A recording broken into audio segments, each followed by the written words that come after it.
हम लोग एक ही अखाड़े से आए हैं।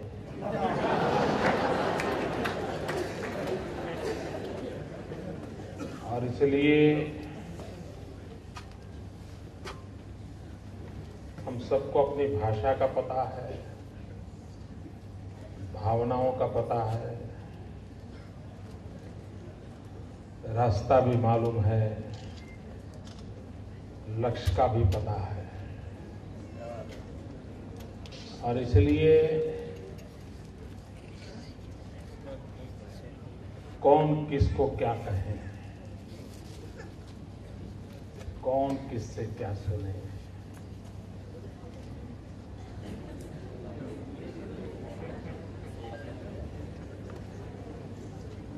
और इसलिए मैं कुछ न भी बोलूं तो भी बात पहुंच जाएगी।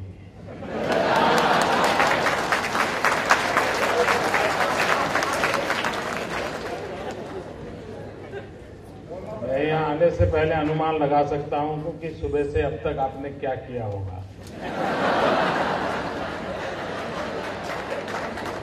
और मैं ये भी अनुमान लगा सकता हूं कल क्या करोगे। मैं ये भी अंदाज कर सकता हूं अगले अधिवेशन का आपका एजेंडा क्या होगा, क्योंकि हम सब लोग एक ही अखाड़े हैं।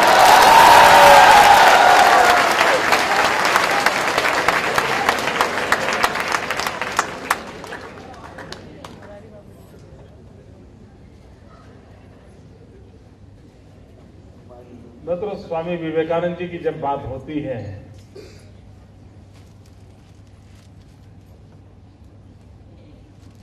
तो एक बात उभर करके आती है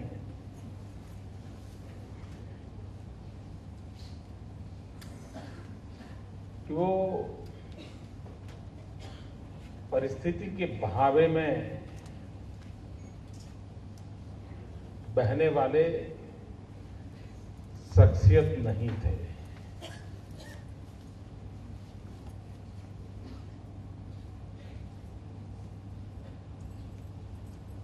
जिन लोगों ने स्वामी विवेकानंद जी को पढ़ा होगा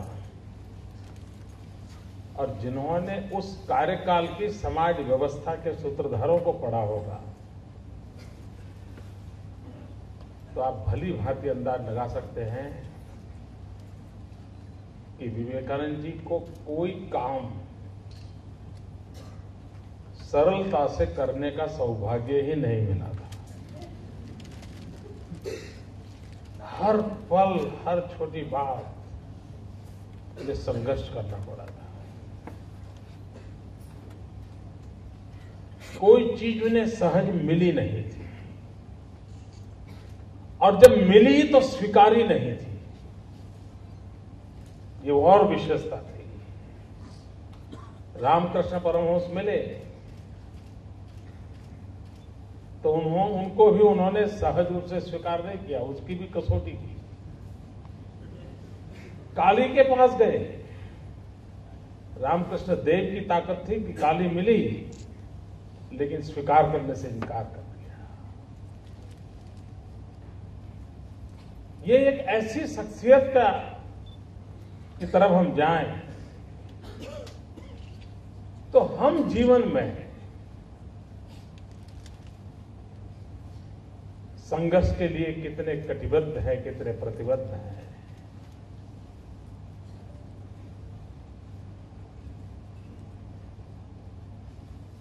थोड़ा सा भी हवा का रुख बदल जाए तो कहीं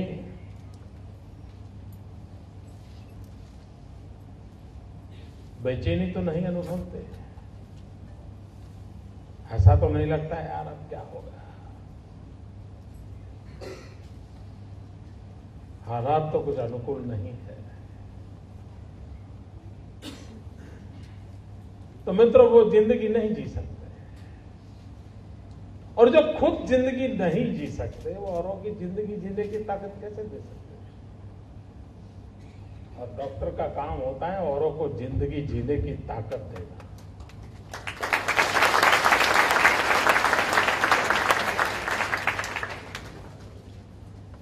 कोई डॉक्टर नहीं चाहेगा कि उसका पेशेंट हमेशा उस पर निर्भर रहे। डॉक्टर और वकील में यही तो फर्क होता है।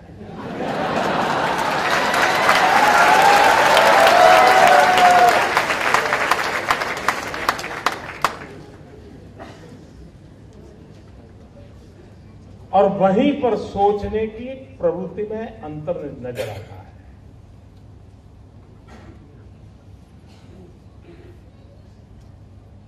और अगर हमने उसको आत्मसात किया,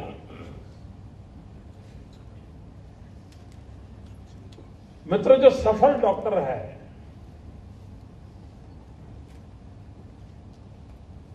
उसका बंगला कितना बड़ा है, घर के आगे गाड़ियां कितनी खड़ी है, बैंक बैलेंस कैसा है, उसके आधार पर कभी भी किसी डॉक्टर की सफलता का निर्धारण नहीं हुआ है।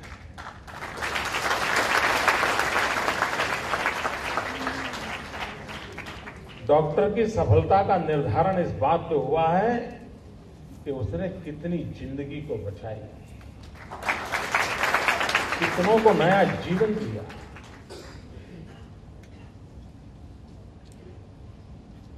असभ्य चीजों को किस प्रकार से उसने एक मरीज के लिए जिंदगी कैसे खपा दी, एक डिसीज के लिए चैन कैसे खोया। मित्रों, इसलिए अगर मैं एनएमए से जुड़ा हुआ हूं,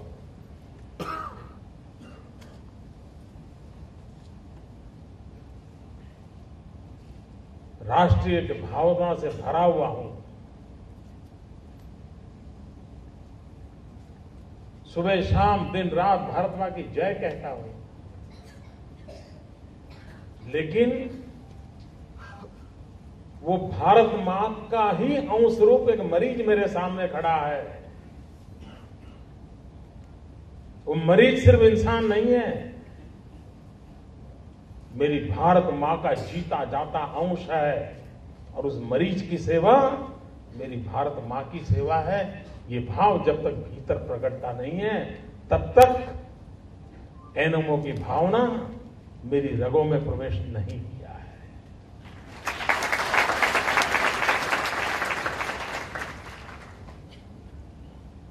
मित्रों, कभी मैं नहीं जानता हूं, अभी देश 1962 की लड़ाई के 50 साल को याद कर रहा था। मीडिया में उसकी चर्चा चल रही थी, कौन दोषी, कौन अपराधी, कौन गलती, क्या गलती, इसी पर डिबेट हो रहा था। मित्रों, अगर 50 साल के बाद भी इस पीढ़ी को एक कसक हो, एक दर्द हो, एक पीड़ा हो कि कभी उस लड़ाई में हम हारे थे, मेरी मातृभूमि को हमने गंवाया था, अगर वो दर्द हो, पीड़ा हो, तो उसमें विजय को प्राप्त करने के बीज भी मौजूद होते हैं। मित्रों, कभी हम सोचें, जिस स्वामी विवेकानंद जी की हम बात करते रहते हैं, जो सदा सर्वदा हमें प्रेरणा देते रहते हैं, लेकिन क्या कभी हमने सोचा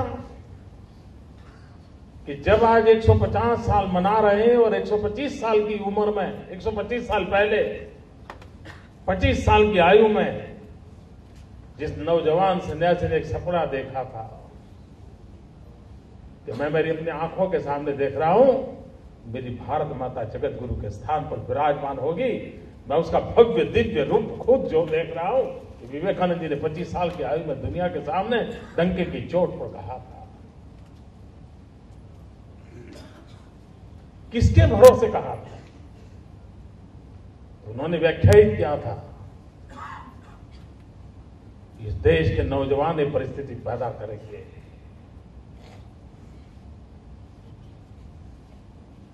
डेढ़ सौ साल मनाते समय क्या दिल में कसक है, दिल में दर्द है, पीड़ा है? कैसे महापुरुष जिसके प्रति इतनी हमारी भक्ति है उसके बावजूद भी 25 साल की आयु में जिस शब्दों को उन्होंने कहा था, 125 साल उस शब्दों को बीत गए, वो सपना पूरा नहीं हुआ। क्या पीड़ा है, क्या दर्द है? पीढ़ियां पूरी हो गई, हम भी आए हैं चले जाएंगे, क्या वो सपना अधूरा रहेगा? अगर वो सपना अधूरा रहना ही है तो 150 साल मनाने से शायद एक कर्मकांड हो जाएगा। और इसलिए मैं चाहता हूं ये 150 साल जब मना रहे तब हम कुछ ले पा सके या न पा सके, कुछ परिस्थितियां पलट सके या न पलट सके, लेकिन कम से कम दिल में दर्द तो पैदा करें, एक कसक तो पैदा करें कि हमने समय गंवा दिया।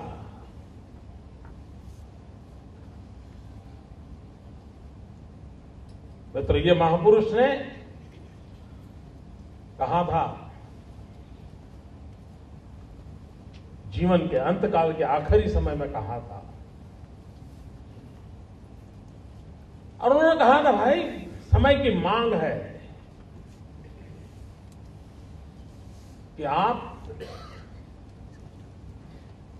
अपने भगवान को भूल जाओ, अपने इष्ट देवता को भूल जाओ, डुबो दो अपने परमात्मा को, अपने ईश्वर को डुबो दो, एकमात्र भारत माता की पूजा करो, एक ही इष्ट देवता हो, और 50 साल के लिए करो। और ठीक 50 साल के बाद विवेकानंद जी का 50 साल का ये कहना, सभी इष्ट देवताओं को भूल करके भारत माता को याद करने के लिए कहना, और ठीक 50 साल के बाद 1947 यह देश आजाद हुआ था।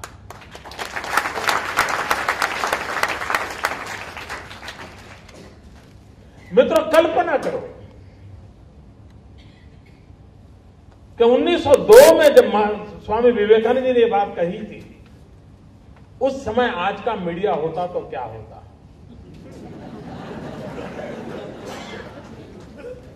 आज के विवेचक होते तो क्या होता? आज के आलोचक होते तो क्या होता?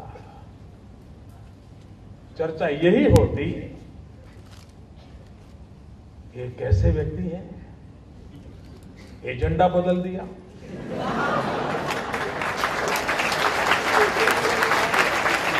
सिद्धांतों को छोड़ दिया, जिस भगवान के लिए जीवन भर 5-5 हजार साल से एक कल्पना विश्व करके पीढ़ियों तक जो समाज चला, उसको कह रहे इसको छोड़ दो। ये तो ऐसा ही है जो डुबो देगा देश को, संस्कृति को, सब छोड़ने के लिए कह रहा है, सब भगवान को छोड़ने के लिए कह रहा है। पता नहीं इन पर क्या क्या बीतती, और बीती भी हो सकती, थोड़े बहुत तो किया ही होगा।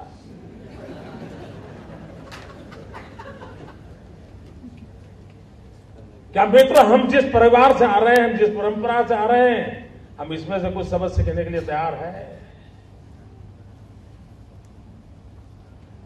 अगर सबक सीखने की ताकत होगी तो रास्ते अपने आप मिल जाएगी, मंजिल भी मिल जाएगी दोस्तों। इसके लिए बहुत बड़ा साहस लगता है, बहुत बड़ा साहस लगता है। अपनी बने बनाई दुनिया को छोड़ करके निकलना एक बहुत बड़ी ताकत रखती है, और अगर वो ताकत खो दें तो हम शरीर से जिंदा हो गए, लेकिन प्राण शक्ति का अभाव होगा दोस्तों। तो इसलिए विवेकानंद जी को याद करते हैं तब उस सामर्थ्य के आविष्कार की आवश्यकता होती है, उस सामर्थ्य को लेकर के जीना, सपनों को देखना, सपनों को साकार करना, वो सामर्थ्यता की आवश्यकता होती है।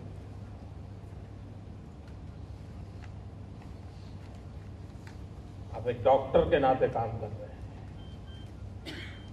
आने वाले दिनों में जो विद्यार्थी मित्र हैं डॉक्टर बनने वाले हैं,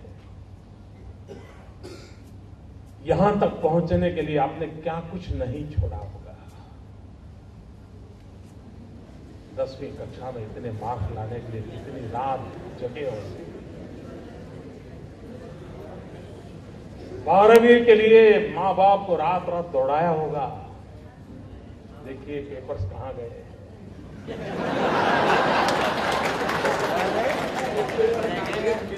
देखिए रिजल्ट क्या आ रहा है। डोनेशन से सीट मिले तो कहां से मिले, मेरिट पर मिले तो कहां से मिले। कोई बात नहीं, एमबीबीएस नहीं तो डेंटल सही।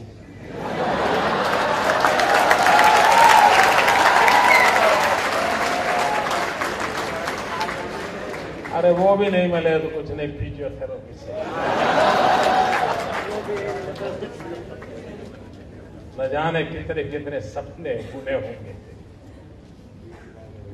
और अब एक बार वहां प्रवेश कर गए। मैं मेडिकल स्टूडेंट से प्रार्थना करता हूं कि आप सोचिए कि 12th के एग्जाम तक की आपकी मनस्थिति,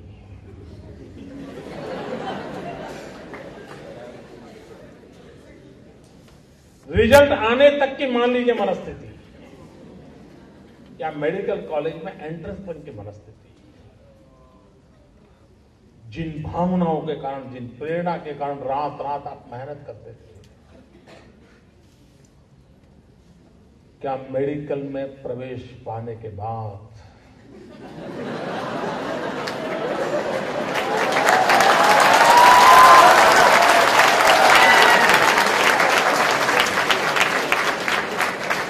वो ऊर्जा जिंदा है दोस्तों? वो प्रेरणा आपको पुरुषार्थ करने के लिए ताकत देती है? अगर नहीं देती है दोस्तों, तो फिर आप भी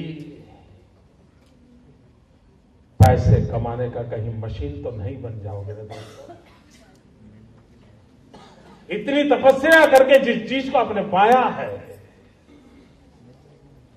ये अगर धन और दौलत इकट्ठा करने का एक मशीन बन जाए, तो मित्रों 10वीं 11वीं 12वीं कक्षा की आपकी तपस्या जो है, आपके लिए आपके मां बाप रात रात जगे हैं।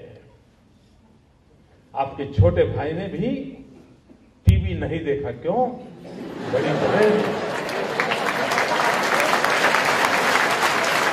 बड़ी बहन की 12वीं के एग्जाम। आपकी मां, उसके सगे भाई की शादी है, मां शादी में नहीं गई, क्यों? बेटी की 12वीं के एग्जाम है। मित्रों कितना तप किया है।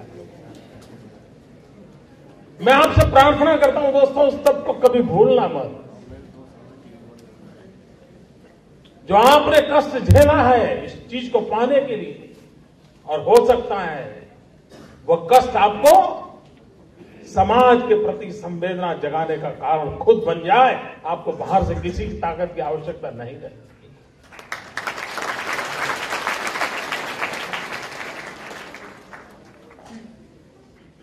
मित्र, एक ऑर्थोपेडिक डॉक्टर के पास एक मरीज आता है। उस ऑर्थोपेडिक डॉक्टर को तय कर रहा होगा कि जब मरीज उसके पास आता है तो उसे इंसान नजर आता है या हड्डियां नजर आती है।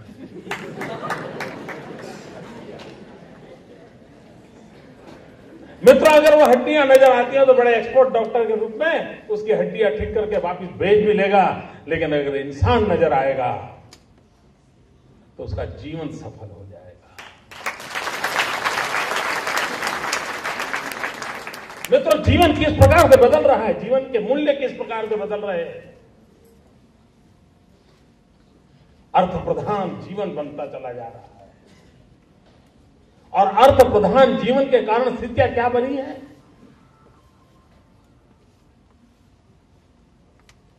डॉक्टर ने गलत इंजेक्शन दे दिया, हाथ को काटना पड़ा, हाथ चला गया, ठीक है, 2 लाख का इंश्योरेंस, 2 लाख का बीमा मंजूर हो जाएगा। एक आंख चली गई, 2.5 लाख का बीमा मंजूर हो जाएगा। एक्सीडेंट हुआ, एक पैर कट गया, 5 लाख मिल जाएंगे।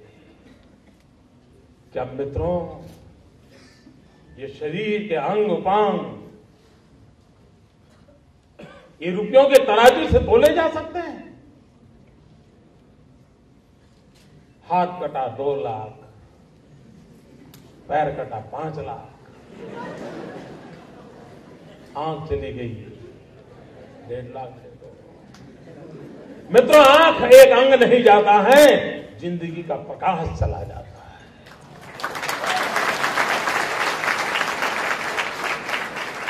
पैर कटने से शरीर का एक अंग नहीं जाता है, पैर कटता है, जिंदगी की गति रुक जाती है। क्या जीवन को उस तरफ देखने का प्रयास किया है हमने? और इसलिए मित्रों,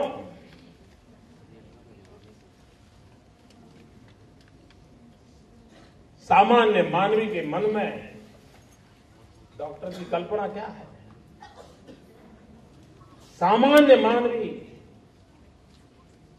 डॉक्टर को भगवान का दूसरा रूप मानता है।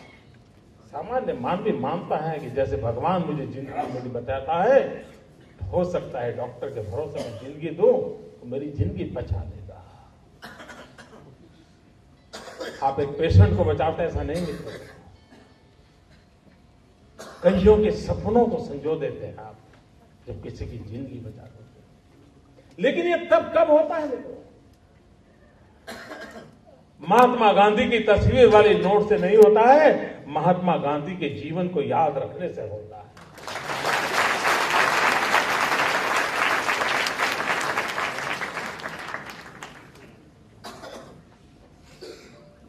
और ये भाव जगाने का काम एनएमओ के द्वारा होगा।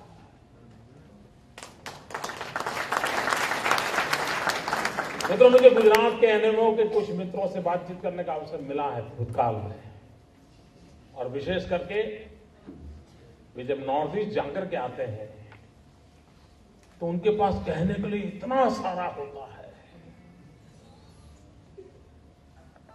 जैसे कंप्यूटर के अंदर किसी स्विच पर आप क्लिक करो और तो सारी दुनिया उतर आती है, वैसे उनको पूछो नॉर्थ ईस्ट कैसा रहा था, फिर समझ लीजिए आपको 2-3 घंटे आराम से बीत जाए। तो हर गली मोहल्ले की बात बताता है।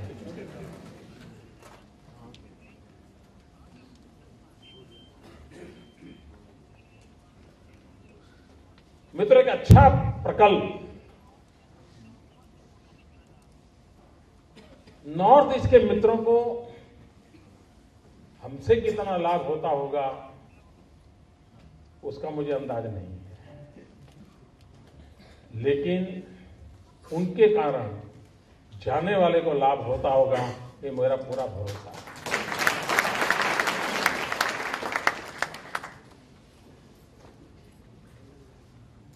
अपनों को ही अलग अलग रूप में जब देखते हैं, मिलते हैं, जानते हैं, उनकी भावनाओं को समझते हैं, तो हमारी अपनी वो पूंजी बन जाता है, हमारा अपना वो ऊर्जा शक्ति के रूप में कन्वर्ट हो जाता है। और उसको लेकर के अगर हम आगे चलते हैं तो हमें नई ताकत मिलती है। मित्रों, कभी कभी हमारी विफलता का एक कारण यह होता है कि हमें अपने आप पर आस्था नहीं होती, हमें खुद पर भरोसा नहीं होता है। और ज्यादातर समस्या की जड़ में ये प्रमुख कारण होता है, अगर आपको अपनी ही बात पर आस्था नहीं होगी और आप दुनिया को चाहोगे कि दुनिया इसको माने, ये संभव नहीं है। होम्योपैथी डॉक्टर बन गया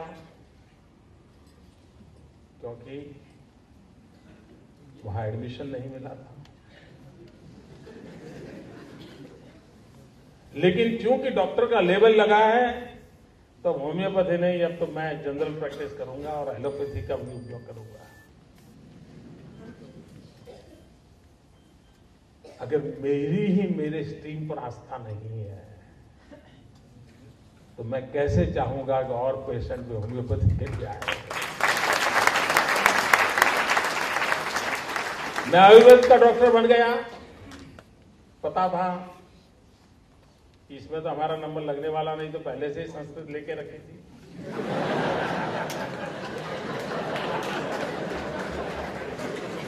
ये जानकारी है ना? मैं सही बोल रहा हूं ना? आप ही की बात बता रहा हूं ना? नहीं, आपकी नहीं, जो बाहर है इनकी है।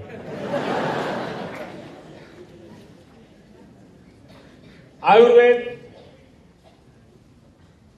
डॉक्टर का बोर्ड लगा दिया, फिर इंजेक्शन शुरू। हमारी अपनी चीजों पर हमारी आस्था अगर नहीं है तो हम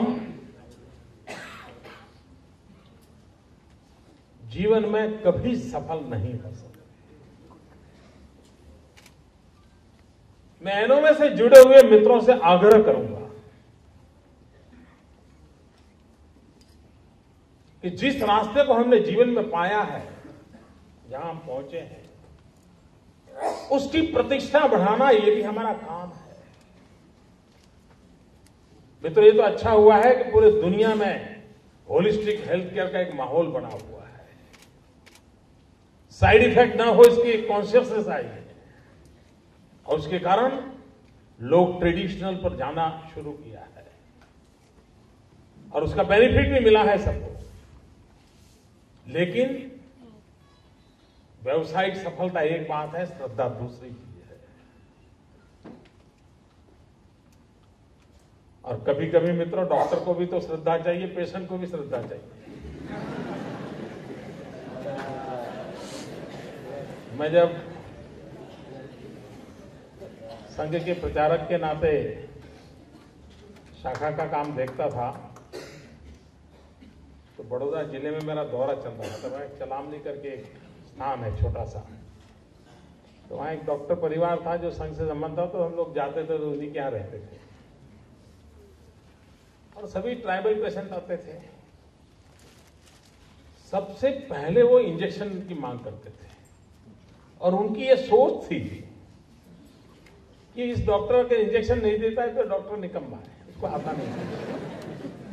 की सोच थी। और इन लोगों को भी, यानी उसको इंजेक्शन की जरूरत हो न हो कुछ भी हो, लेकिन इंजेक्शन देना ही पड़ेगा। कभी कभी पेशेंट की मांग को भी उनको, मेरा कहने का मतलब यह था मित्रों कि हमें इन चीजों पर एक श्रद्धा होना बहुत जरूरी है। एक पुरानी घटना हमने सुनी थी। पुराने जमाने में जो वैदराज होते थे वो अपना सारा सामान वामान लेकर के भ्रमण करते रहते थे और उनको अगर पता होता था कि इस इलाके में इतनी बड़ी जड़ी बूटियों का क्षेत्र है तो उसी गांव में जाकर रहना, 6 महीने 8 महीने साल भर जड़ी बूटियों का अभ्यास करना, दवाइयां बनाना, प्रयोग करना, उसमें से ट्रेडिशन डेवलप करना, फिर दूसरे इलाके में जाना, वहां करना। ये सब पुराने जमाने में वैदराज की जिंदगी ऐसी हुआ करती थी। एक बार एक गांव में एक वैदराज आए तो एक पेशेंट उनको मिला, उसकी कुछ चमड़ी की बीमारियां थी, कुछ काफी कठिनाई थी, कुछ ठीक नहीं हो रहा था। वैदराज जी को उसने कहा, भाई मैं तो बहुत दवाई कर करके थक गया, दुनिया भर की जड़ी बूटी खा कर करके मर रहा हूं, मेरा तो कुछ ठिकाना नहीं लगा, मैं परेशान रहता हूं। तो वैदराज जी ने कहा, अच्छा भाई कल आना। हफ्ते भर रोज आए, बुलाए, कुछ दवाई नहीं देते थे, बात करते रहते थे। आखिर उसने कहा, महाराज वैदराज जी आप मुझे बुलाते हो लेकिन मुझे कुछ दवाई वगैरह तो करो। बोले भाई दवाई तो है मेरे पास, लेकिन उसके लिए परहेज की बड़ी आवश्यकता है। तुम करो। अरे बोले मैं इतना जिंदगी में परेशान हो चुका हूं, जो भी परहेज है मैं स्वीकार कर लूंगा। तो तो बोले चलो मैं शुरू करता हूं दवाई। उन्होंने उसको दवाई शुरू की और परहेज में क्या था कि रोज खिचड़ी और कैस्टर ऑयल यही खाना, खिचड़ी और कैस्टर ऑयल मिला करके खाना त्रिवेदी। अब आप कल्पना सुन करके भी कैसा लग रहा है। तो ऐसे उसने कहा ठीक है। अब वो 1-2 महीना उसकी दवाई चली, उतने में वो बैजराज जी को लगा कि अब किसी दूसरे इलाके में जाना चाहिए, तो वो चल पड़े और इसको बता दिया ये जड़ी बूटियां हैं, ऐसे ऐसे दवाई बनाना और ऐसे तुमको करना। 20 साल के बाद ये बैजराज जी घूमते घामते उस गांव में वापिस आए तो ये जो पुराना मरीज था उसको लगा हाँ यही बैजराज है जो पहले आए थे। तो उसने जाकर के उनको साष्टांग प्रणाम किया। साष्टांग प्रणाम किया तो बैजराज जी ने कहा यार ये कौन सा भक्त मिल गया मुझे साष्टांग प्रणाम कर रहा है यार। तो बोले भाई क्या बात है इतना सारा। नहीं आपने मुझे पहचाना है। बोले नहीं भाई नहीं पहचाना। अरे आप 20 साल पहले इस गांव में आए थे और आपने एक मरीज को ऐसी ऐसी दवाई दी थी। बोले मैं वही हूं और मेरा सारा रोग चला गया और मैं ठीक ठाक हूं। तो बैजराज जी ने पूछा अच्छा भाई वो परहेज तुम्हें कहे? अरे साहब छोड़ो परहेज, आज भी वही खाता हूं।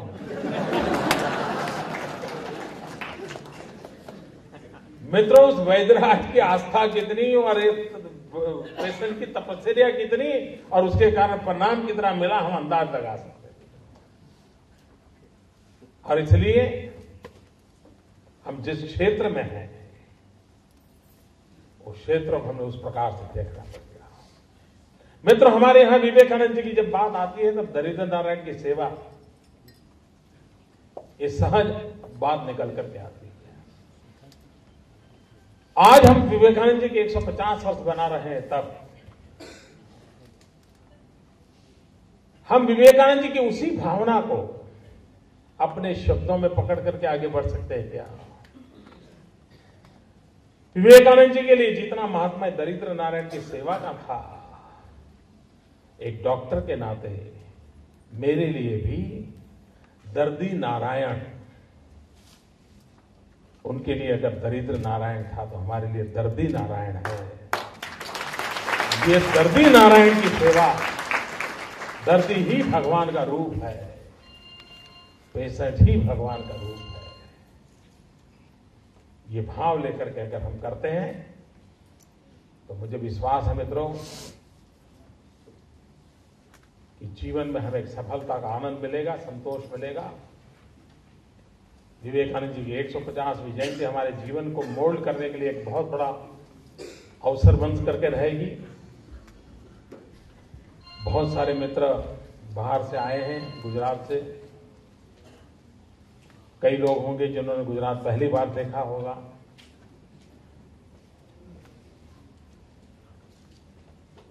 और अब आपको जब भी अमिताभ जी बच्चन मिल जाए तो जरूर कहना कि हमने भी कुछ दिन गुजारे थे गुजरात में।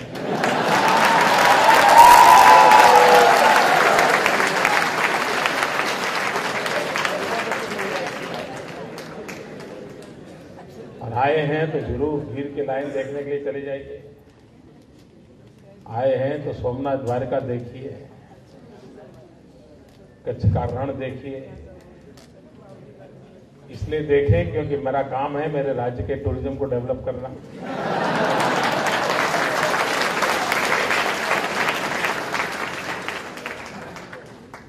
और हम गुजरातियों के ब्लड में बिजनेस होता है।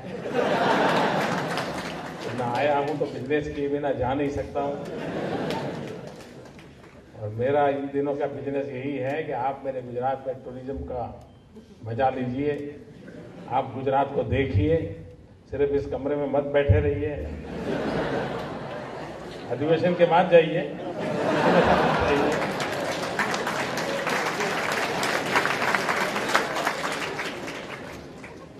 बहुत बहुत धन्यवाद मित्रों।